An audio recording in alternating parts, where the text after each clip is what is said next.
Share बाजारामध्ये यशस्वी होण्यासाठी फक्त 10% ज्ञान, स्किल यांची गरज असते.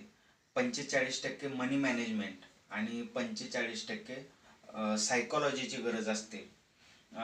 ह्यासाठी मी हाताच्या पंजाची स्ट्रॅटेजी माझ्या ब्लॉगवर लिहिली आणि त्याला वाचकांचा प्रचंड प्रतिसाद मिळाला. ती माझ्या टॉप 5 मध्ये आहे. तर त्याच्यामध्ये अंगठा हा रूल ऑफ थंब सांगतो. अंगठ्याचा उपयोग हा रिस्क मॅनेजमेंटसाठी करायचा आहे. तुमच्याकडे जे भांडवल आहे त्या सर्व भांडवलाचं बलिदान तुम्ही ट्रेडिंग अकाउंटवर द्यायचं नाही. समजा एखाद्याकडे 100 रुपये आहेत तर त्यांनी त्याच्यापैकी 80 रुपये सेव्हिंग खात्यावर ठेवायचे, बँकेच्या सेव्हिंग खात्यावर ठेवायचे आणि 20च रुपये ट्रेडिंग खात्यावर आणायचे आहेत. अशा पद्धतीनं तुम्ही 20 रुपयेवर म्हणजे भांडवलाच्या 5व्या भागावर ट्रेडिंग करायचं आहे. हा रूल ऑफ थंब आहे. त्यानंतर तर्जनीचा नियम आहे. तर्जनी म्हणजे रूल ऑफ लिव्हरेज. आता लिव्हरेज म्हणजे काय? आपल्याला ससा आणि कासवाची गोष्ट माहिती आहे. त्याच्यामध्ये एक कासव हुशार असतो, तो त्याच्या पायामध्ये स्केटिंग लावतो आणि शर्यतीमध्ये पहिला क्रमांक मिळवतो. तर स्केटिंग वापरणं म्हणजे लिव्हरेज आहे. दुसरी आपल्याला गोष्ट कावळा आणि तहानलेल्या कावळ्याची गोष्ट माहिती आहे. तो एक कावळा मडक्यामध्ये खडे टाकतो आणि पाणी वर आल्यानंतर पितो. परंतु त्याचाच दुसरा एक मित्र कावळा असतो, तो मात्र स्ट्रॉ आणतो आणि त्या स्ट्रॉच्या साह्याने पाणी पितो. अशा प्रकारे लिव्हरेज म्हणजे कमी साधनामध्ये युक्ती वापरून आपल्याला जास्त करून दाखवायचं असतं. तर आपल्याला अनेक जे ब्रोकर आहेत, उदाहरणार्थ अपस्टॉक आहे, सुमारे इंट्राडेला 25 पट मार्जिन देतात. आपण आपल्याकडे 100 रुपये असल्यानंतर ट्रेडिंगसाठी फक्त 20 रुपये आणलेले आहेत. परंतु इंट्राडे जर केलं तर आपल्या 20 रुपयाचे रूपांतर हे 500 रुपयामध्ये होते. म्हणजे आता ते 500 रुपयांची विभागणी आपल्याला 5 भागामध्ये करायची आहे. म्हणजे प्रत्येक शेअरसाठी फक्त 100 रुपये भांडवल वापरायचं आहे. म्हणजे 5 भागामध्ये भांडवलाची विभागणी करायची आहे. हा तर्जनीचा नियम, रूल ऑफ लिव्हरेज.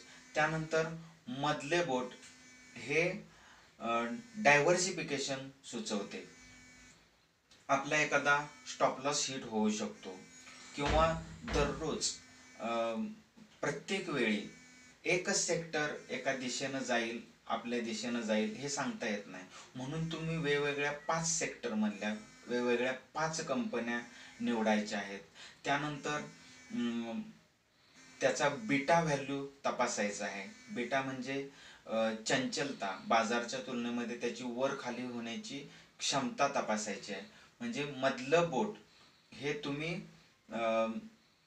डायव्हर्सिफिकेशन सुचवते आणि दिवसाला 5 वेगवेगळ्या कंपन्यांवर ट्रेडिंग करायचं आहे. त्यानंतर ही आहे अनामिका. अनामिका म्हणजे अंगठी घालण्याचं बोट, म्हणजे बंधन, शिस्त किंवा पेशन्स. तुमच्याकडे सहनशीलता पाहिजे.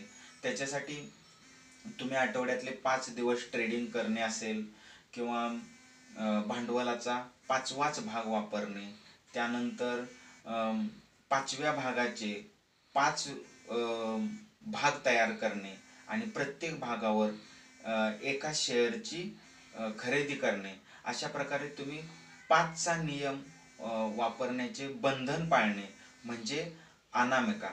आणि त्यानंतर आहे शेवटी करंगळी. करंगळी ही सर्वात छोटी असते. आदमी पहाड़ों से नहीं ठोकर खाता है, वो छोटे छोटे पत्थरों से ठोकर खा के गिर जाता है. म्हणजे आपल्याला काही लहान गोष्टी दिसत असतात परंतु त्याचा परिणाम मात्र मोठा असतो. आपल्या मनामध्ये भीती बसलेली असते.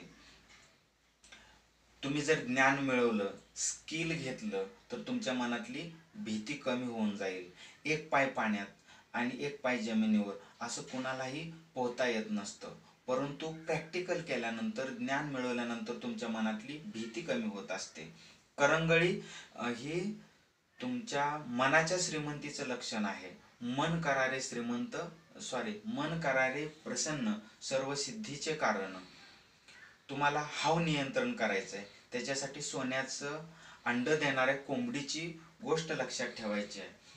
भीती नियंत्रण करणे, हाव नियंत्रण करणे, त्यानंतर मन शांत आणि स्थिर असणं, तर तुम्हाला मार्केटमध्ये जास्त यश मिळेल. हाताच्या पंज्याची स्ट्रॅटेजी तुम्ही इंट्राडे किंवा स्विंग ट्रेडिंग करताना वापरा आणि यशस्वी व्हा. आमचे R T financial solution .education official partner of RKSV private limited जर आवडले असेल तर व्हिडिओला लाईक करा, शेअर करा, सबस्क्राईब करा. धन्यवाद.